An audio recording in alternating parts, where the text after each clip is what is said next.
काफी सुदूरवर्ती इलाके में प्रिंस क्लिनिक का संचालन आपके कुशल नेतृत्व में हो रहा है। इस मौसम में सर किन-किन डिजीज के पेशेंट अधिक आ रहे हैं? ज़्यादातर देखा गया है कि इस मौसम में वायरल फ्लू, जी। टाइफाइड और डेंगू की समस्या लेकर के बहुत सारे पेशेंट आते हैं, जिसमें कि उन लोग को किसी तरह का कुछ व्यवस्था मिलता नहीं है और काफ़ी क्रिटिकल पोजीशन रहता है। साथ-साथ में न्यूट्रिशन की बहुत कमी रहती है क्योंकि वो लोग खान-पान में बहुत ही कमज़ोर रहते हैं। तो इस तरह का जो बीमारी लेके आते हैं तो उनको जितना कम से कम दवाई में, कम से कम खर्च में उनकी सारी इलाज होती है। और इस तरह से हम लोग करते हैं। साथ साथ में जो है हम भारत विकास परिषद से भी जुड़े हुए हैं। तो हम लोग गाँव-गाँव जा कर के सर्वे भी करते हैं और प्लस वहाँ पे free of cost treatment, free of cost test, free of cost दवाइयाँ भी हम लोग उपलब्ध करवाते हैं। क्योंकि डॉक्टर साहब अक्सर हम लोग भी यह देख रहे हैं जब से इस कार्यक्रम का आगाज किया गया है पूरे प्रदेश में शहर से लेकर के गांव तक जाने का मौका हम लोगों को भी मिलता है।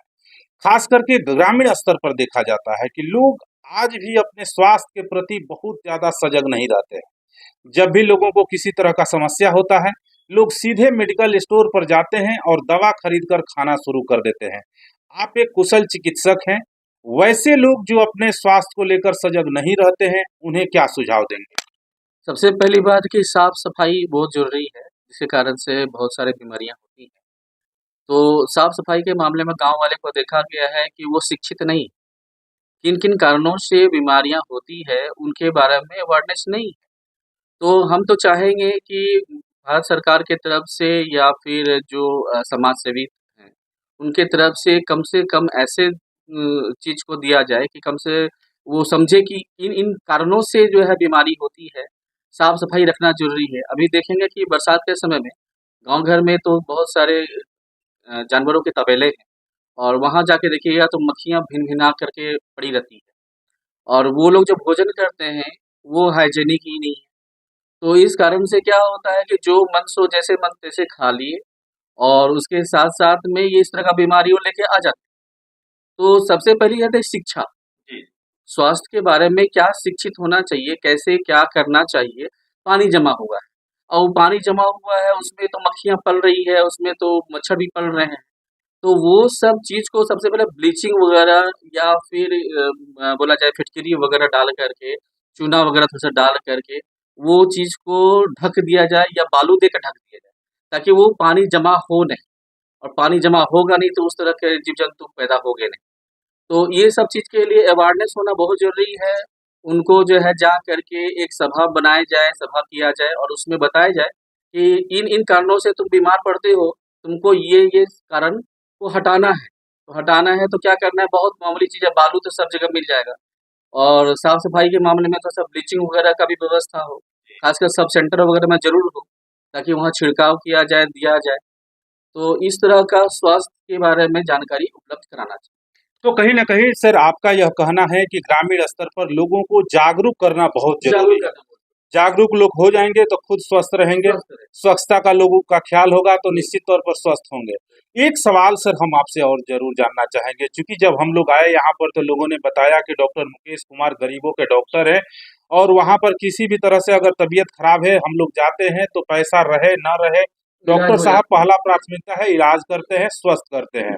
डॉक्टर साहब अभी वर्तमान परिवेश में यह देखा जा रहा है कि मेडिकल के प्रोफेशन में लगातार कमर्शलाइजेशन हावी होते जा रहा है। आए दिन बड़े-बड़े अस्पताल खुल रहे हैं, बड़े-बड़े नर्सिंग होम खुल रहे हैं। कई ऐसे अस्पतालों में यह देखा जा रहा है कि अननेसेसरी जाँच लिखे जाते हैं, मेडिसिन प्रिस्क्राइब किए जाते हैं। तो कहीं न कहीं एक सामाजिक स्तर पर काफ़ी ये गंभीर समस्या है और चिंता का भी विषय है। आप एक कुशल चिकित्सक हैं, जो लोग इस प्रोफेशन में कमर्शियल पॉइंट ऑफ व्यू से काम को कर रहे हैं, उन्हें क्या नसीहत देंगे? नसीहत ये देंगे कि देखिए गरीब हो या अमीर हो, वो इंसान है और आपके पास आए हैं तो कोई उम्मीद लेके आए हैं, वरना क्यों आते हैं आपके पास? आशा और उम्मीद ही बना हुआ है। तो अगर उनकी आप सहायता कर देते हैं, तो ये बहुत बड़ी बात होगी। इसीलिए हर हाल में पैसा हो, नहीं हो, कम हो, ज़्यादा हो, जो भी कंडीशन रहा हो जी, उसका। क्योंकि अक्सर देखा जाता है कि जो गरीब तबके के लोग आते हैं, वो ये उम्मीद करके नहीं आते हैं कि 2, 4, 5,000 रुपए मेरा खर्च हो जाएगा। तो उस कंडीशन में उनकी स्थिति को देखते हुए जो सक्षम हैं या आप कर सकते हैं तो आप बेशक कर दीजिए, अन्यथा गवर्नमेंट की हॉस्पिटल तो है ही, वहाँ से भी बहुत सारे ऐसे जैसे प्रधानमंत्री योजना के तहत बहुत सारे मेडिसिन वगैरह भी मिलते हैं, तो वो उन सब मेडिसिन को भी आप मंगा करके या दिलवा करके कर सकते हैं। तो इस तरह से इलाज जो है संपूर्ण इलाज हो जाएगा और बेचारे की जान भी बच जाएगी। तो ये कोई ज़रूरी नहीं है कि हम 10-20 हज़ार, 20 हज़ार, 40 हज़ार रुपया खर्च करेंगे, वो बेचारा कहाँ से ला के देगा?